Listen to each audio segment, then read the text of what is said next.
रोहित का जन्म 22 सितंबर 1979 को करनाल में हुआ। हम सब जानते हैं कि रोहित से दो सदस्य घर में बड़े भाई श्री ललित जी, बहन हर्षा जी और छोटे भाई हितेश जी हैं। घर में माताजी पिताजी हैं। रोहित की दो बहुत प्यारी प्यारी बेटियां हैं, 11 वर्ष की नंदिका और काशी 4.5 वर्ष की, जो ये तितली बन करके यहाँ घूम रही है, जिसको अभी कुछ भी नहीं पता। मैं पिछले 3 दिन से देख रहा हूँ उनको। वो दादाजी के पास आती है, हाथ मुट्ठियां बंद करती है और दादाजी को कहती है, दादाजी आपको रंग लगाती हूँ। उसको पता ही नहीं है। और आते ही अब सबसे पहले यहाँ ताऊ जी को कहने लगे, ताऊ जी मैं पिताजी को पुष्प चढ़ा दूं। तो सबसे पहले श्रद्धांजलि काशी ने ही दी है, जिसको कुछ भी नहीं पता अभी तक। वो खेल रही है हम सब के बीच में। और प्रकृति ने ऐसा वज्रपात परिवार पर किया, लेकिन प्रकृति और भगवान को दोष नहीं दिया जा सकता है। हम सब जानते हैं कि इसी विद्यालय में 9वीं कक्षा तक उन्होंने पढ़ाई की। बराबर में साथ का एक विद्यालय है, श्रीमद् भगवत गीता वरिष्ठ माध्यमिक विद्यालय, जिसको बड़ा गीता विद्यालय भी कहते हैं। वहाँ पर 11वीं 12वीं की परीक्षा पास की। तत्पश्चात कुरुक्षेत्र विश्वविद्यालय में उन्होंने डिग्री ग्रेजुएशन किया और मास कॉम करने के लिए गुरु जम्बेश्वर विश्वविद्यालय हिसार में उन्होंने प्रवेश लिया। मैं कल से कई सारी वीडियो उनकी देख रहा हूँ, तो ध्यान में ये आता है कि जीवन का ऐसा कौन सा पहलू है जिसका वर्णन किया जाए और इसको छोड़ा जाए। मेरी वाणी में ना तो वो शब्द हैं, ना वो साहस है कि उनके व्यक्तित्व का उल्लेख कर सकूं। और सच मानिए, हम सब जानते हैं कि पिछले 5, 6, 7 दिनों में जितने हम सब कार्यकर्ता, स्वयंसेवक, अन्य अन्य संगठनों के लोग बैठे हैं, तो कोई दिन ऐसा नहीं होगा जिस दिन ऐसा कोई दुखद समाचार ना मिलता होगा। भगवान से प्रार्थना करके सोते हैं कि ये भगवान सुबह उठेंगे तो कोई ऐसा समाचार ना सुनाए। लेकिन प्रतिदिन 2-3 ऐसे समाचार मिलते हैं जो असहनीय हैं। और ऐसा ये इस समय काल का चक्र चल रहा है। तो मैं अधिक समय नहीं लूँगा। श्री रोहित जी लगभग 20 वर्ष से पत्रकारिता के जगत में उन्होंने एक नाम अपना कमाया। कल अपने समाज के, शहर के एक बहुत बड़े प्रतिष्ठित सामाजिक कार्यकर्ता बाबूजी से मिलने के लिए आए, अपनी संवेदनाएं प्रकट करने के लिए आए। उन्होंने एक वाक्य बोला, वो वाक्य मुझे अंदर तक चीर गया। कहने लगा कि पुत्र ने पिता को जितना सुख दिया उससे कहीं अधिक दुख दे गया। ऐसा वो जो वाक्य जब मेरी आंखों में, कानों में पड़ा तो मुझे सहन नहीं हो पाया। तो 20 वर्ष का ऐसा उनका पत्रकारिता जगत का नाम, और पत्रकारिता जगत में जीवन मूल्य स्थापित करने का काम, पत्रकारिता जगत की एक लाइन जिन्होंने खड़ी की, ऐसे हमारे बीच में से रोहित जी चले गए। उनके प्रति संवेदना प्रकट करने के लिए मैं श्री अशोक चौधरी, डॉक्टर अशोक चौधरी जी से निवेदन करूंगा कि रोहित जी के हाथ की लिखी हुई एक कविता वो पढ़ेंगे। और अशोक जी से निवेदन कि 2 मिनट में अपनी भावांजलि प्रस्तुत करें।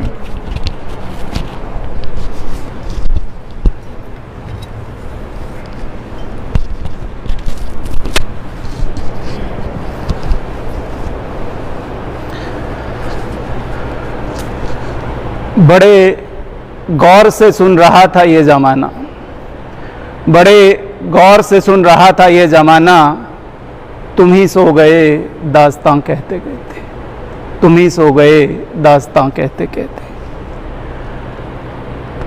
बहुमुखी एवं विलक्षण प्रतिभा के धनी, कुरुक्षेत्र की इस पावन धरा के महान सुपूत, हरियाणा के गौरव, मां भारती के अनन्य भक्त, राष्ट्रभक्त, निडर पत्रकार श्री रोहित सरदाना का असामयिक यूं चले जाना दुखद है, असहनीय है। वाणी निशब्द हो रही है, मस्तिष्क विचारहीन हो रहा है। इस तरह की परिस्थिति में मैं नहीं समझता कि किसी भी तरह की श्रद्धांजलि के शब्द, किसी भी तरह की सहानुभूति के शब्द इस परिवार को किसी तरह का ढांढस बंधा सकते हैं। परमादरणीय श्री रतनचंद सरदाना जी, श्री रोहित सरदाना जी की माता जी, उनकी धर्मपत्नी, उनकी 2 मासूम बच्चियां, उनके ये भाई, उनके परिवार के सभी सदस्य, उनके दुख की कल्पना नहीं की जा सकती। ऐसा जान पड़ता है जैसे दुखों का पहाड़ टूट गया। अभी श्री प्रीतम जी बता रहे थे कल की घटना, जब कोई सज्जन वहां पर आए थे तो मैं भी वहां पर उपस्थित था, कि एक बेटे के होने का सुख क्या हो सकता है और दुख कितना बड़ा हो सकता है, ये आदरणीय सरदाना जी से ज़्यादा और कोई महसूस नहीं कर सकता। जिन बुलंदियों पर पहुंचे हुए उन्होंने रोहित सरदाना को देखा, जिसका गर्व उन्हें हर पल रहता था, और जिस तरह से अचानक वो छोड़ करके चले गए, ये असहनीय है। बहुत बार तो मन में ईश्वरीय व्यवस्था के प्रति भी प्रश्न चिन्ह पैदा होते हैं कि क्या वास्तव में ये भगवान का न्याय है।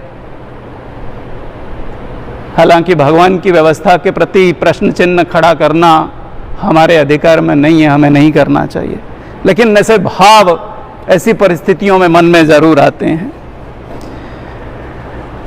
रोहित उन महान लोगों में से एक हैं जो मरने के बाद भी जिंदा रहते हैं। उन्होंने अपनी छोटी सी आयु में इतना ऊंचा स्थान बनाया जिसको पाने के लिए अनेकों मनुष्य अपना सर्वस्व जीवन लगा देते हैं, लेकिन वहां तक पहुंच नहीं पाते। मात्र 42 वर्ष की आयु में इतने बड़े पत्रकार बन गए, जिनको देखने के लिए, जिनको सुनने के लिए देश के लाखों करोड़ों युवा, सभी आयु वर्ग के लोग जो है टेलीविजन के सामने जुड़ करके बैठ जाते थे उस दंगल को देखने के लिए, उस ताल ठोके को देखने के लिए। ऐसी महान आत्मा को हमारा शत शत नमन। मुझे अंग्रेजी के एक महान कवि, 16वीं शताब्दी के कवि हुए हैं जॉन डन, उनकी कविता है एक डेथ बी नॉट प्राउड, उसकी पंक्तियां याद आती हैं, क्योंकि मुझे ऐसा लगता है कि ऐसे महान व्यक्तियों को मृत्यु कभी मार नहीं सकती है। हम लोग जो है पुनर्जन्म में विश्वास करते हैं, हम केवल शरीर के नष्ट होने में विश्वास करते हैं, हम ये मानते हैं कि आत्मा कभी भी मरती नहीं है। तो वो कवि की 4 पंक्तियां मैं यहां पर पढ़ रहा हूं। डेथ बी नॉट प्राउड, मृत्यु को संबोधित करते हुए वो कहते हैं, death B not proud though some have called thee mighty and dreadful, for thou art not so. For those whom thou think thou do overthrow die not. Poor death, nor yet can thou kill me, nor yet then thou kill Rohit. तो मृत्यु को चुनौती देते हुए लिखा उस कवि ने कि तुम व्यक्ति को मार नहीं सकते हो, महान व्यक्तियों को जो है कभी समाप्त नहीं किया जा सकता, वो मरने के बाद भी जीवित रहते हैं। मैं नहीं समझता कि जिस किसी ने भी रोहित को टेलीविजन के ऊपर मंच पर बोलते हुए सुना, वो कभी उसको भूल पाएगा। हमारे तो दिमाग में लगातार पिछले 3 दिनों से रोहित की आवाज़ जो है गूंजती रहती है, सोते जागते वही दिखाई देते रहते हैं, उनकी आवाज़ गूंजती रहती है। रोहित को विद्यार्थी जीवन से ही वाद विवाद का बहुत शौक था और इसी शौक को उन्होंने व्यवसाय बना लिया।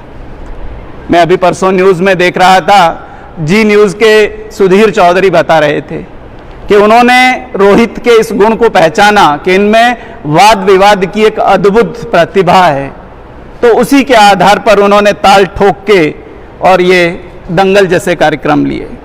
वे इस अद्भुत कला में प्रवीण भी थे और इसी निपुणता के दम पर अपनी अभूतपूर्व तार्किक शक्ति से और अपनी प्रभावी वाणी से आप बड़े बड़े नेताओं और वक्ताओं की बोलती बंद करवा दिया करते थे।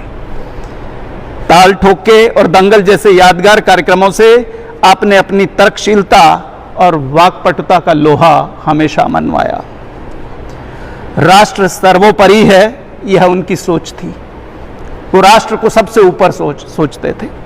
भारतीयता और अपनी संस्कृति और मूल्यों के प्रति उनका गहरा लगाव लाखों करोड़ों लोगों को प्रेरणा देता था और देता रहेगा। मेरा रोहित के साथ व्यक्तिगत संबंध भी रहा। मुझे सौभाग्य प्राप्त हुआ एक बार अपने कॉलेज मार्कंडा नेशनल कॉलेज में उन्हें मुख्य अतिथि के रूप में बुलाने का भी, जहां लोकतंत्र में युवाओं की भूमिका के ऊपर एक गोष्ठी करवाई गई थी। तो मेरी इच्छा थी कि रोहित जैसा प्रतिभाशाली युवा आए और वो मेरे महाविद्यालय के बच्चों के साथ संवाद करे। तो मुझे याद है, वो बच्चे महाविद्यालय के आज भी याद करते हैं जब उन्होंने मंच से खड़े होकर के ये बताया था कि मैं किसी ज़माने में देशभक्ति की कविताएं पढ़ा करता था। वो दो पंक्तियां उन्होंने वहाँ पर पढ़ी थी कि भरा नहीं जो भावों से, बहती जिसमें रसधार नहीं, वह हृदय नहीं वह पत्थर है जिसमें स्वदेश का प्यार नहीं। हर पल उनकी हर बात में इस तरह के विचार जो है सुनाई देते थे। रोहित सरदाना के जाने से लग रहा है जैसे मेरे परिवार का कोई अपना ही चला गया हो। देश और धर्म के लिए पत्रकारिता करने वाले रोहित भाई, आप बहुत याद आएंगे। आप हमेशा हमारे दिलों में रहेंगे। ईश्वर आपको अपने चरणों में स्थान दे और परिवार को इस असहनीय दुख को सहने की शक्ति दे। एक उन्हीं की कविता जो पिछले दिनों उनकी बेटी ने बोली थी और बहुत वायरल रही, अभी पिछले दिनों भी चल रही है, वो भी ज़रूर मैं, क्योंकि उसमें एक महत्वपूर्ण संदेश आज की परिस्थिति का है। समय का अभाव है, लेकिन 2 मिनट में मैं समाप्त करूंगा। बेटी नंदिका ने वो कविता जो है पढ़ी, आप सभी ने सुनी होगी। कुछ भी तो नहीं सीखा तुमने, कुछ भी तो नहीं सीखा तुमने, तुम फिर वैसे हो जाओगे। फिर दौड़ोगे दिन रात यूं ही, तुम फिर उत्पात मचाओगे, तुम फिर उत्पात मचाओगे। कारें लेकर दौड़ोगे, कारें लेकर दौड़ोगे, तुम काला आकाश बनाओगे। कंक्रीट के जंगल के राजा, तुम जंगल तक घुस जाओगे, तुम जंगल तक घुस जाओगे। आधे की भूख, आधे की होगी भूख तुम्हें, आधे की होगी भूख तुम्हें, तुम पूरा ही बनवाओगे। क्वारंटीन तुम्हें नहीं है भाया, तुम वीकेंड का जश्न मनाओगे, तुम वीकेंड का जश्न मनाओगे।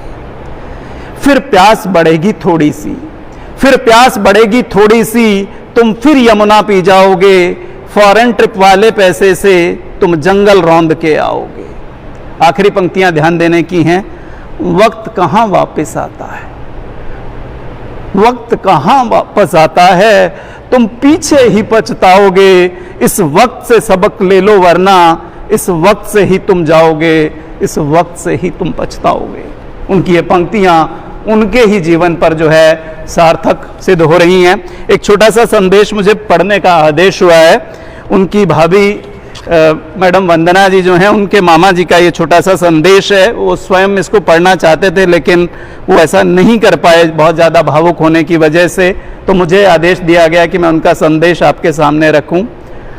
आकाश बता क्या बात हुई। मैं उनका थोड़ा सा परिचय आपको दे दूं। श्री BR सीकरी जी जो कि इंडस्ट्रियलिस्ट हैं गुरुग्राम में, और आनंद मूर्ति गुरु माँ के वो जो है अनुयायी हैं, और उन्होंने अपने माध्यम से गुरु माँ का आशीर्वाद और सहानुभूति जो है वो भी परिवार के लिए प्रेषित की है। आकाश बता क्या बात हुई, क्यों धैर्य तुम्हारा टूट गया। सीने में गगन के छेद हुआ, एक और सितारा टूट गया। पथिक जी की ये पंक्तियां याद आ रही हैं। रोहित जैसा होनहार, निडर, निर्भीक, पारदर्शी चरित्र का व्यक्तित्व कैसे जा सकता है। अपनी खिलखिलाती बगिया को छोड़कर वो ऐसे कैसे जा सकता है। मृत्यु सत्य है और शरीर नश्वर है।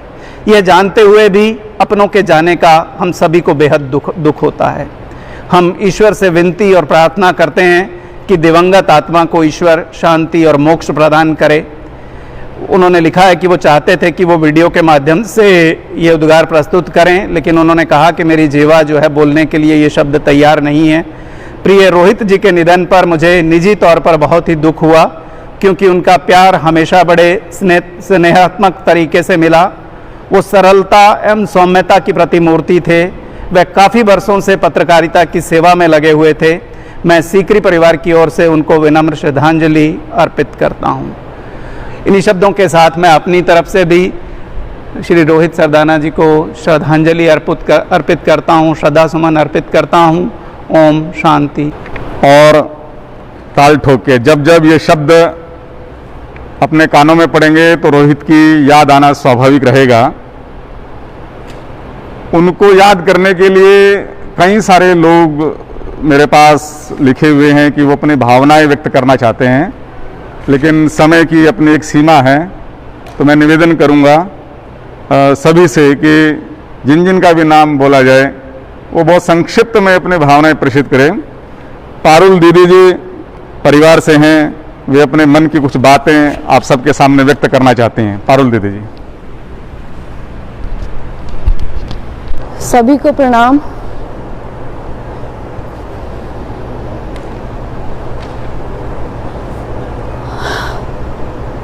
ऐसा दिन भी हमें देखना पड़ेगा, ये कभी सोचा नहीं था। रोहित को टीवी के माध्यम से आप सबने देखा, समझा और जाना है। वो मेरे परिवार का सदस्य था, इसलिए मैंने उसे और करीब से देखा और उस नाते मैं ये कह सकती हूँ कि इतने छोटे से जीवन में एक पुत्र के रूप में वो सबसे अच्छा बेटा साबित हुआ। एक देवर के रूप में बहुत अच्छा देवर, चाचा के रूप में, पिता के रूप में, पति के रूप में, मेरी छोटी बहन का पति था, उस रूप में जितने रिश्ते उसने निभाए, उस खूबसूरती से, उतने प्यार से रिश्तों को निभाते हुए मैंने किसी को नहीं देखा। मेरे सभी जानने वाले जो रोहित को जानते थे मुझसे अक्सर कहते थे कि मुझे उससे मिलवा दो। मैंने कहा आपने उसको केवल टीवी पर देखा है, जब आप उससे सचमुच मिलेंगे तो उसका व्यक्तित्व भूल नहीं पाएंगे। मुझे लगता है आसमान का सबसे खूबसूरत सितारा ईश्वर ने मेरी बहन की मांग में सजा दिया था। आज मैं उसको यही कहकर समझा रही थी कि सोचो कि ईश्वर तुमसे पहले ही संवाद कर लेता और तुमसे कहता कि जीवन छोटा होगा लेकिन बहुत खूबसूरत होगा, बहुत प्यार से भरा हुआ होगा, बहुत सुंदर होगा, तो तुम क्या मांगती? उसने कहा मैं यही मांगती। यह अन्याय ईश्वर ने जरूर किया है, लेकिन ईश्वर के लिखे के आगे हम सब असहाय हैं। न कोई कुछ कर सकता है, न कोई कुछ कह सकता है। बस इतनी विनती है कि मेरे रोहित को ईश्वर अपने श्री चरणों में स्थान दे और उससे कहे कि अपने परिवार को संभल दो, उन्हें हौसला दो कि वो आगे बढ़ सके। बहुत सारे काम अधूरे छोड़ गया है, लेकिन जाने वाला कभी तैयारी करके नहीं जाता। इतने कष्टों के बारे में सुना, इतने लोगों के तकलीफें सुनी, इतने लोगों का जाना सुना, लेकिन जब अपने ऊपर आ गया तो लगा सबसे दुखद, सबसे गंदा यही साक्षात्कार हो सकता था और वो दिन भी हमने देख लिया। फिर भी रोहित से प्रार्थना है कि रोहित तुम जहां भी हो अपने परिवार को संभल दो, अपने परिवार को हौसला दो। आगे बढ़ने का, पीछे मुड़कर देखने का कोई फायदा नहीं है। हे ईश्वर उसे अपने पैरों में, अपने सदगति में स्थान दे और उसके परिवार को हौसला दे। धन्यवाद।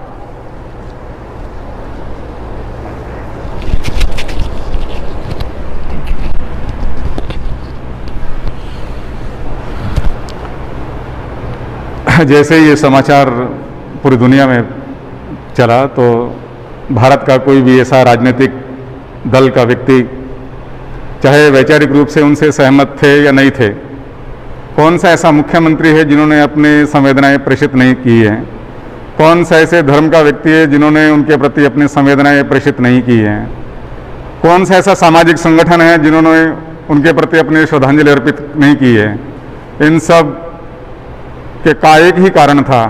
कल अपने संघ के एक बहुत वरिष्ठ अधिकारी आए हुए थे, तो उन्होंने कहा कि रोहित जो है वो अजात शत्रु था, तो जिसका कोई शत्रु हो ही नहीं सकता है। ऐसी प्रतिभा के धनी मैं रोहित जी के प्रति संवेदनाएं प्रकट करने के लिए उनके बहुत परम मित्र श्री प्रखर श्रीवास्तव जी से निवेदन करूंगा कि वे आएं और कुछ ही शब्दों में अपनी भावनाएं प्रेषित करें। श्री प्रखर जी।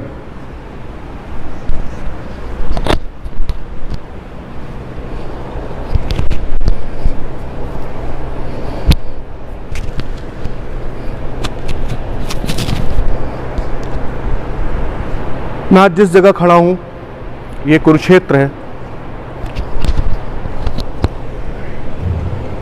मैं आज जिस जगह खड़ा हूँ ये कुरुक्षेत्र है, जहाँ वो पवित्र पावन भूमि जहाँ भगवान श्री कृष्ण ने अर्जुन को गीता का उपदेश दिया था।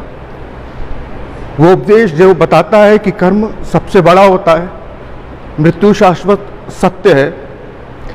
लेकिन ये महान उपदेश देने वाले भगवान श्री कृष्ण थे, उन्हें सुनने वाला वीर अर्जुन था। हम में से यहाँ कोई अर्जुन नहीं है। मैं सिर्फ इतना कहना चाहता हूँ कि मेरे लिए, मेरे दोस्तों के लिए, मेरा हम लोगों का कहना तो सिर्फ रोहित था, जो हमारी पोटली से चावल भी खा लेता था और हमें महल बनाने के सपने भी दिखाता था। रोहित का जाना एक परिवार का नुकसान नहीं है, उसके दोस्तों का नुकसान नहीं है, ये देश का नुकसान है, ये समाज का नुकसान है और ये आने वाली पीढ़ियों का नुकसान है। रोहित ने जो अलग इस देश में जगाई थी, वैसा अब शायद कोई और नहीं कर पाएगा।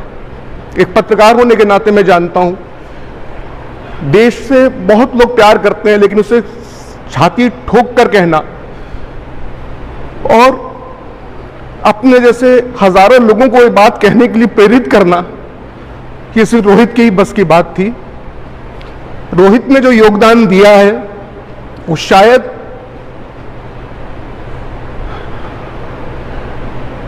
इसे कभी नहीं भुलाया जा सकता, और जो नुकसान राष्ट्र और समाज का हो गया है उसकी भरपाई भी नहीं हो सकती। परिवार का नुकसान, मित्रों का नुकसान, इसे भर पाना और उससे ऊपर इस देश के नुकसान को भर पाना बहुत मुश्किल है। शब्द कई होते हैं, लेकिन कई मौके ऐसे आते हैं जब आप शायद बहुत कुछ कहकर भी नहीं कहना चाहते हैं या कह नहीं पाते हैं। आज वही स्थिति मेरी है। रोहित हमेशा हमारी यादों में रहेगा, और आप सभी जो रोहित के करीबी लोग हैं उनसे मैं इतना ही कहना चाहूंगा कि रोहित को ना भूलने देना ही उसे उसके लिए सबसे अच्छी श्रद्धांजलि होगी। धन्यवाद।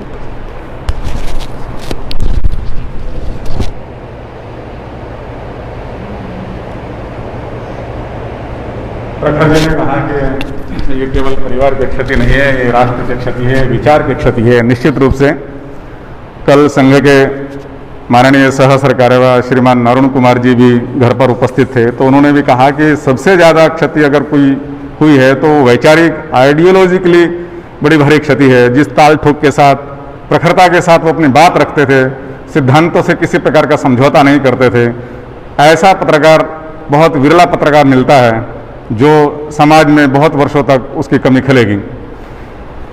मेरे पास बहुत सारे कुछ ऐसे नाम आए हैं, वरिष्ठ जन यहाँ पर उपस्थित हैं, मैं उनके नाम पढ़ रहा हूँ, वे कृपया आगे आकर के अपने पुष्पांजलि अर्पित करेंगे। श्री संजय भाटिया जी सांसद हैं करनाल लोकसभा से, उनसे निवेदन। श्री बालकिशन जी सह संगठन मंत्री उत्तर क्षेत्र विद्या भारती। श्री रवि कुमार जी संगठन मंत्री हरियाणा प्रांत विद्या भारती। श्री सुरेंद्र अत्रे जी उपाध्यक्ष हैं विद्या भारती उत्तर क्षेत्र के। श्री मदन मोहन जी मानद सचिव हैं कुरुक्षेत्र विकास बोर्ड के। श्री जितेंद्र शर्मा जी रोहित के मित्र हैं, दिल्ली से जी न्यूज़ में हैं, उनसे निवेदन कि वे अपनी पुष्पांजलि अर्पित करें। श्री परितोष चतुर्वेदी जी, आप भी जी न्यूज़ में रोहित जी के मित्र रहे हैं। श्री पवन जी से निवेदन है कि वे भी अपनी भावांजलि अर्पित करें। श्री हरीश जी सह जिला कार्यवाह राष्ट्रीय स्वयंसेवक संघ के, उनसे भी निवेदन है कि भी अपनी भावांजलि अर्पित करें। अब मैं निवेदन करता हूं हरियाणा सरकार के कैबिनेट मंत्री श्री कंवरपाल जी गुर्जर से कि वे आएं और अपने मन की संवेदनाएं, मन के भाव हम सबके सामने प्रकट करें।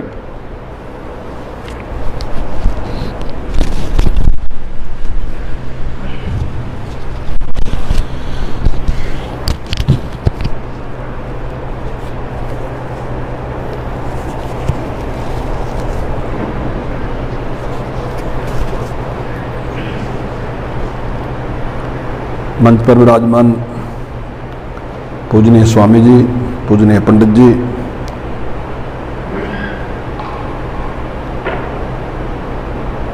शोक सभा में उपस्थित देवी एवं सज्जनों, आज ये हम सब के लिए बहुत ही दुख का विषय है कि हमारे छोटे भाई रोहित सरदाना जी हमारे बीच में नहीं रहे। लेकिन एक बात है कि भगवान ने टाइम तो बहुत कम दिया, लेकिन वो टाइम जितना दिया उस परमात्मा ने, उसको जिस प्रकार से रोहित सरदाना जी ने जिया वो लाजवाब है। और जो उनकी मन में भी था कि मेरा एक परिचय होना चाहिए, जहाँ भी मैं जाऊँ लोगों को जानना चाहिए कि मैं रोहित सरदाना हूँ। अभी मैं उनका इंटरव्यू देख रहा था और उनके पुराने कई इंटरव्यू भी आए तो वो मैंने देखे, तो मेरे ख्याल से शायद उन्होंने सोचा भी नहीं होगा कि इतनी जान पहचान भी होगी उनकी। आज केवल यहाँ नहीं, देश और विदेश में भी उनका एक परिचय हुआ। और जिस अंदाज में उन्होंने अपनी बात को रखा, जिस मजबूती के साथ रखा, उससे उनका और भी परिचय आगे बढ़ा। और मैं अपने मन में अभी विचार कर रहा था कि वो एक श्रेष्ठ स्वयंसेवक भी थे। जो विचार उन्होंने शाखा से लिया, अपने पिताजी से लिया, परिवार से लिया, उसको उन्होंने इम्प्लीमेंट भी किया जीवन में, और उस विचार को आगे बढ़ाने का भी पूरा उन्होंने प्रयास किया। अभी हमारी बहन जो बात कह रही थी, मैं भी उससे सहमत हूँ और मुझे भी ऐसा ही लग रहा था कि निश्चित तौर से प्रिंसिपल साहब भी और हमारी बहन भी और परिवार भी बहुत दुखी है, और समाज भी, मैं समझता हूँ जिसने भी इस खबर को पढ़ा सब दुखी हैं। लेकिन भगवान ने जितना टाइम दिया और जैसा उनको दिया, वो मैं समझता हूँ कि श्रेष्ठ से भी श्रेष्ठ उनको दिया। टाइम कम दिया लेकिन श्रेष्ठ पुत्र, श्रेष्ठ पति, श्रेष्ठ देवर, हर दृष्टि से श्रेष्ठ व्यक्ति उन्हें मिला। और जब ये खबर आई तो सबके लिए एकदम, हर आदमी को दुख हुआ।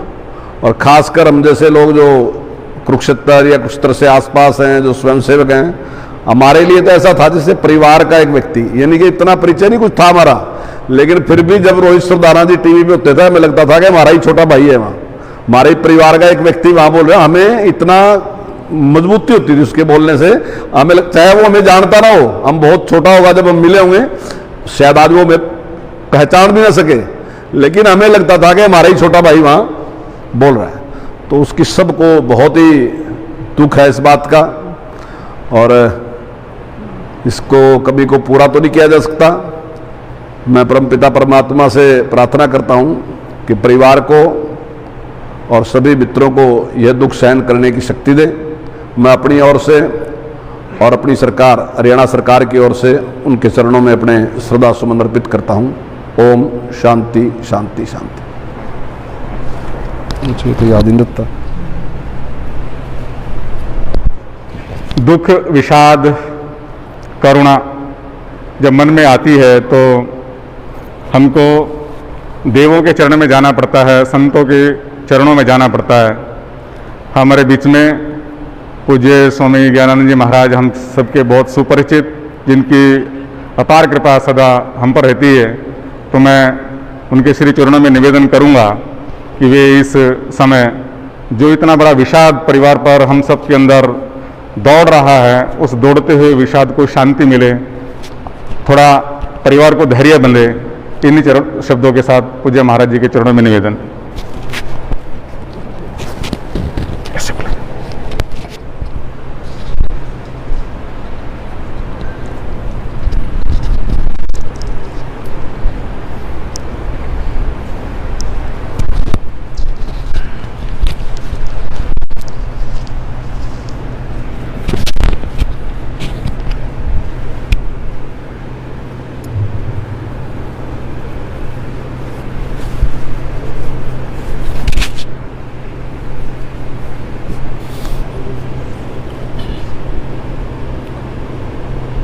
केवल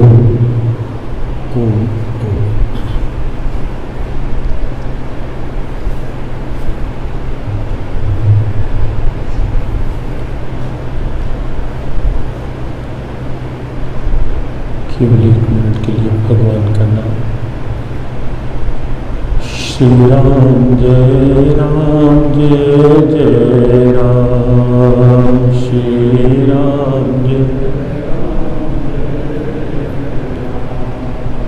श्री राम जय जय राम।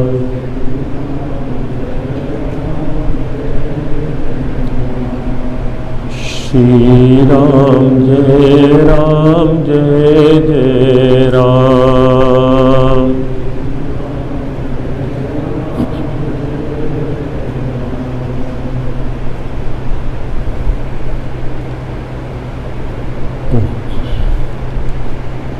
परमपिता परमात्मा की बनाई हुई सृष्टि सुंदर भी है, सुहावनी भी है, लुभावनी भी है, लेकिन जब कोई अकस्मात ऐसी घटना घटती है और सृष्टि का अकस्मात यह रूप सामने आता है, तो लगता है कि परमात्मा तूने इतनी अच्छी सृष्टि बनाकर ये कैसा नियम बना दिया कि अकस्मात इस प्रकार का दुख, ऐसा वियोग, तब ढेरों प्रश्न खड़े होते हैं मन के अंदर। जैसा अभी हम सुन भी रहे थे, सबके अंदर की मेरी स्वाभाविक भी है। निसंदेह रोहित का अकस्मात जाना सरदाना परिवार के लिए ही नहीं, पूरे राष्ट्र के लिए एक ऐसी क्षति है जिसकी पूर्ति हो पाएगी, अभी वह प्रश्नों के घेरे में ही है। जब हम भगवत गीता की बात जो आदरणीय पंडित जी ने जातस्य ही ध्रुव मृत्यु कहा देखते हैं और लगता है कि अकस्मात ऐसे व्यक्तित्व का चले जाना क्यों, किस कारण से। यहाँ विचार करें, जिस समय अभिमन्यु छोटी सी आयु में गया, 18 साल की, महाभारतकार एक श्लोक लिखते हैं महाभारत में कि ए दुनिया वालों, देखो काल कितना प्रबल है। जिसके मामा स्वयं भगवान कृष्ण इसी धरा पर युद्ध भूमि में थे और जिसके पिता विश्व के सर्वश्रेष्ठ धनुर्धर अर्जुन धनंजय वही थे। मातुलो यस्य गोविंद पिता यस्य धनंजय सोपि कालम वशेत कालो ही दुर्तिक्रमः। महाभारतकार कहते हैं वह अभिमन्यु मामा स्वयं भगवान कृष्ण, पिता विश्व के सर्वोत्तम धनुर्धर वही युद्ध भूमि में, लेकिन अभिमन्यु चला गया। ये काल कितना कठोर है। लुकमान एक सिद्ध हकीम और प्रयास से 5-7 मिनट में, यद्यपि लगता नहीं कि ये सब उदाहरण सरदाना परिवार के लिए और हम सब के लिए इतना शीघ्र एक संबल बन पाए, लेकिन तो भी क्योंकि कोई विकल्प नहीं है, ये जो घटना घटी कोई विकल्प नहीं, न वैज्ञानिक का विज्ञान इसके आगे काम कर पाता है, न किसी डॉक्टर की दवा। उसी संदर्भ में लुकमान एक बड़ा प्रसिद्ध और सिद्ध हकीम, हम सब नाम जानते हैं। उसके लिए प्रसिद्ध था, एक पुड़िया दवा की दे देता, निश्चित दवा खाने वाला ठीक होता। अपना जवान बेटा बीमार पड़ा, 3 पुड़िया खिलाई, लेकिन बेटा बच नहीं पाया, बेटा चला गया।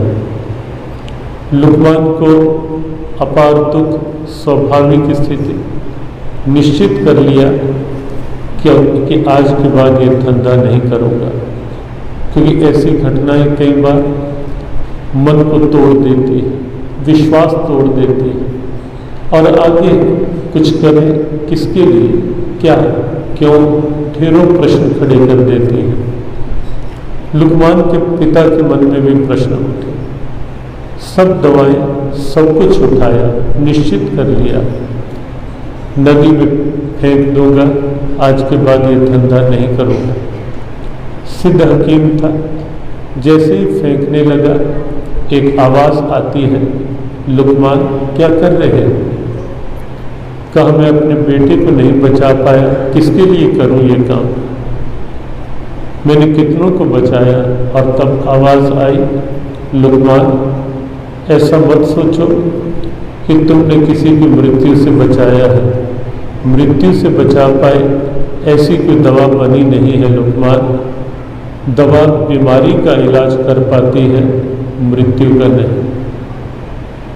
लुकमान लौट आए और अपना काम करने लगे। मरने से पहले लिख कर गए, मरते मरते कह गया, लुकमान सादाना हकीम, दरअसल मौत की यारो दवा कुछ भी नहीं। कोई तिजोरी इस नियम के आगे काम आती नहीं, और न किसी की कोई सिफारिश इस नियम के आगे काम आती है। जब समय आता है निश्चित, बस उसके आगे केवल जुड़े हुए हाथ और झुका हुआ सर, और कोई दूसरी स्थिति सामने शेष नहीं रहती। लग नहीं रहा था कि रोहित इतना शीघ्र जाएगा। 30 तारीख को घटना घटी और 29 तारीख को संयोग से एक दिन पहले ही जब हमें प्रातःकाल पता चला कि रोहित ऐसे ऐसे अस्वस्थ है, और तब यद्यपि ये नहीं पता था कि वो हॉस्पिटल में पहुंच गया है। तब तो यही था, घर में है। फ़ोन मिलाया और लगभग शुक्रवार की घटना है, और बृहस्पतिवार 3:30-4 बजे हमारी फ़ोन पे लगभग 4 मिनट आराम से रोहित के साथ बात होती रही। समझाया रोहित को। लग नहीं रहा था रोहित के शब्दों से भी, क्योंकि हम नन्हे रोहित को भी जानते थे। छोटा रोहित करनाल में जिस समय परिवार, अरे रतन जी, माता जी राम जन्मभूमि आंदोलन में बिल्कुल एक अग्रणी टीम में हमारे साथ साथ रतनलाल जी और एक ग्रुप था, और तब से लेकर परिवार के साथ स्वाभाविक एक संबंध। और इसीलिए जब जब कभी होता था रोहित से बात, फ़ोन घंटी बजती थी और रोहित फ़ोन उठा लेता था। और उस दिन भी ऐसा ही हुआ, बड़े आराम से बात हुई। लेकिन जैसे ही अगले दिन पता चला रोहित नहीं रहा, और सच में हम किसी आवश्यक उसमें बैठे थे, उसी समय लेखनी हाथ से अलग हुई, और कुछ क्षण कुछ सूझा ही नहीं कि रोहित चला गया। और अकस्मात कल इतनी देर बात हुई, इतने आराम से बात हुई, और वस्तुतः बहुत देर तक मन मौन, स्तब्ध, लेकिन क्योंकि कोई समाधान उस स्थिति का था भी नहीं। प्रश्न ढेरों उठते हैं कि इतना अच्छा व्यक्तित्व, इतना उभरता व्यक्तित्व, जिस व्यक्तित्व में प्रखर राष्ट्रवाद, जिस व्यक्तित्व में हमने देखा अत्यंत संवेदनशीलता है, किसी दुखी के प्रति, किसी आहत के प्रति स्वाभाविक एक संवेदनशील हृदय रोहित का था ही। और उसकी एक परिणति देखी गई कि उस दिन आज तक के सभी एंकर जिस ढंग से फूट फूट करके रो रहे थे और किसी की जुबान पर कोई बात नहीं आ पा रही थी कि बोले क्या, वो लगता था कि इतना प्रेम, और हमें नहीं लगता कि पत्रकारिता जगत में और इस रूप में किसी व्यक्ति को इतनी छोटी आयु में इतना सम्मान मिला हो कि जहां पूरे देश का हर समाज, हर वर्ग का अग्रणी व्यक्ति बिल्कुल रोहित के प्रति इतना हृदय को दुखी अनुभव कर रहा हो।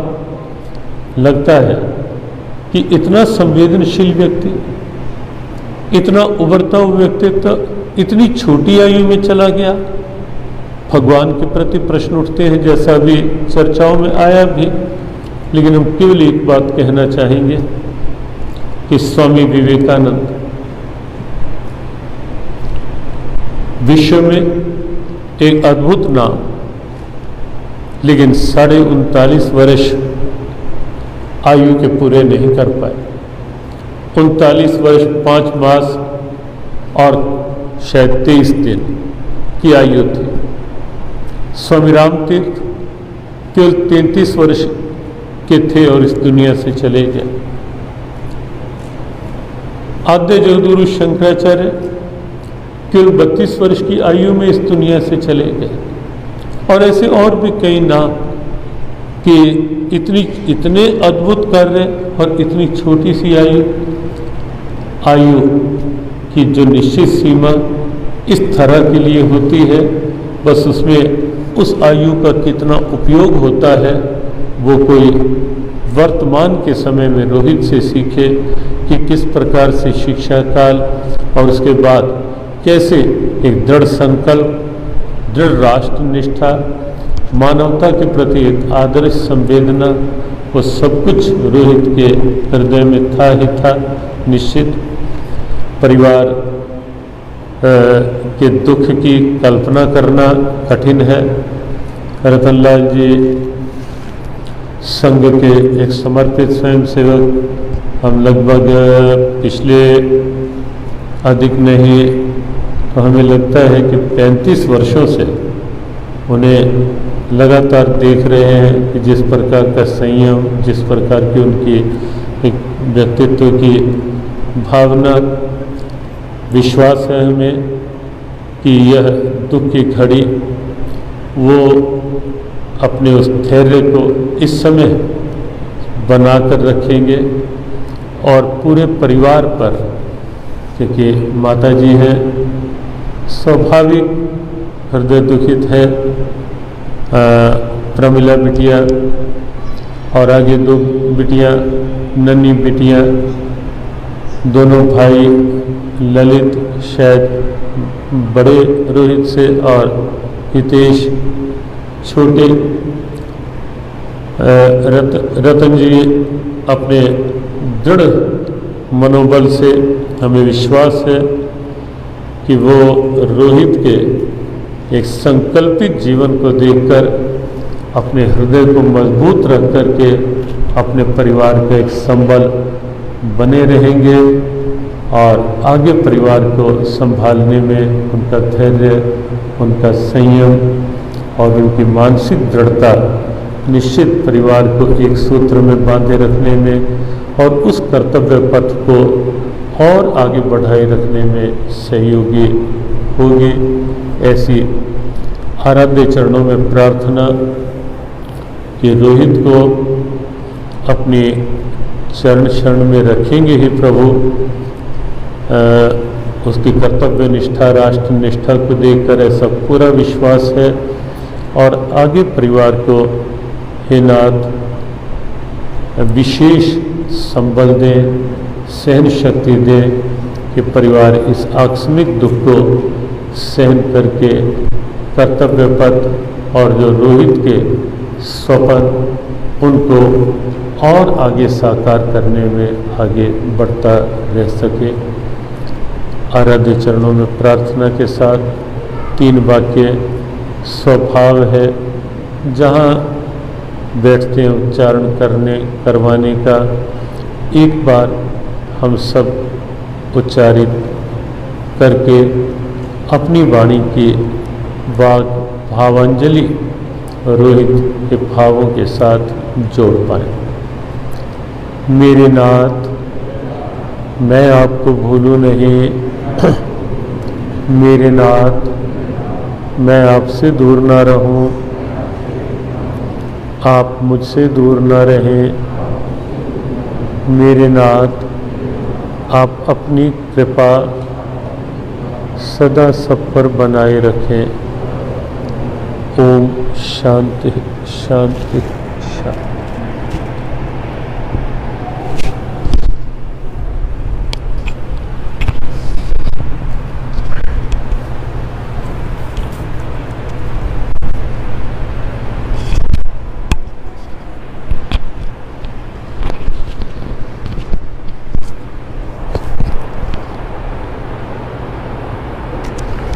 बहुत सारी सामाजिक संस्थाओं के शोक प्रस्ताव हम सबको प्राप्त हुए हैं।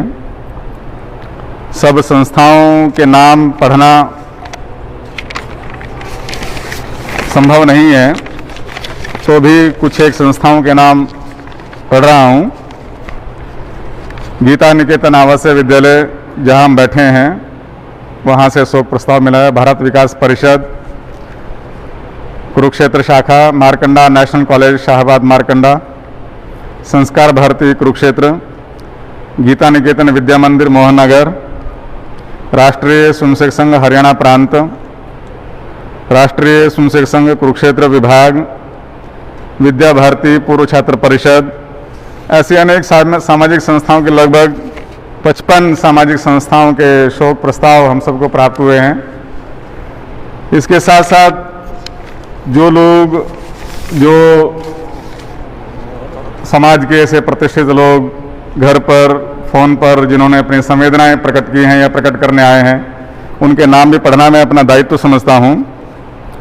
संस्कार के समय जो लोग उपस्थित थे, श्री अनिल विज जी गृह मंत्री हरियाणा सरकार, श्री संदीप सिंह जी खेल मंत्री हरियाणा सरकार, श्री नायब सिंह जी कुरुक्षेत्र लोकसभा के सांसद, श्री सुभाष सुधा जी, उनका शोक प्रस्ताव भी आज प्राप्त हुआ है। सुभाष सुधा जी यहाँ के स्थानीय विधायक हैं। श्री कृष्ण बेदी जी पूर्व मंत्री हरियाणा सरकार, श्री अशोक अरोड़ा जी पूर्व मंत्री, और अनेक सारे ऐसे, श्री डॉक्टर सुरेंद्र पाल जी राष्ट्रीय स्वयंसेवक संघ के सह प्रांत प्रचारक स्वयं उपस्थित थे। श्री संजय बठला जी मुख्यमंत्री प्रतिनिधि करनाल से भी पधारे थे।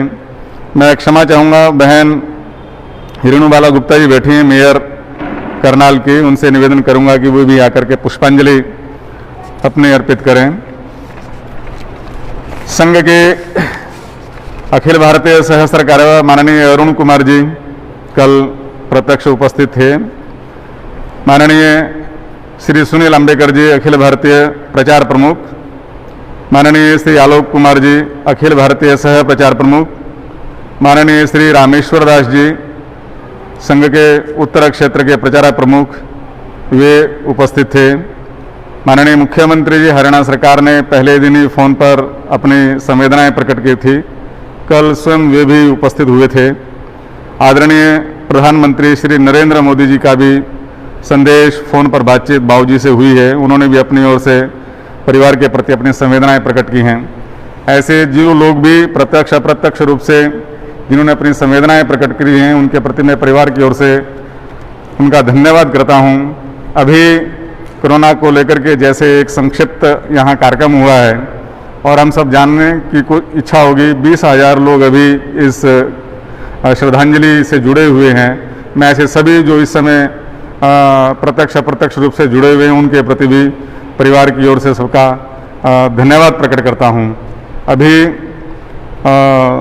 कल्याण मंत्र होगा, ये सभा विसर्जित हो जाएगी। सबसे प्रार्थना है कि बाहर चाय जरूर लेकर के जाएंगे, परिवार की ओर से चाय की व्यवस्था की गई है।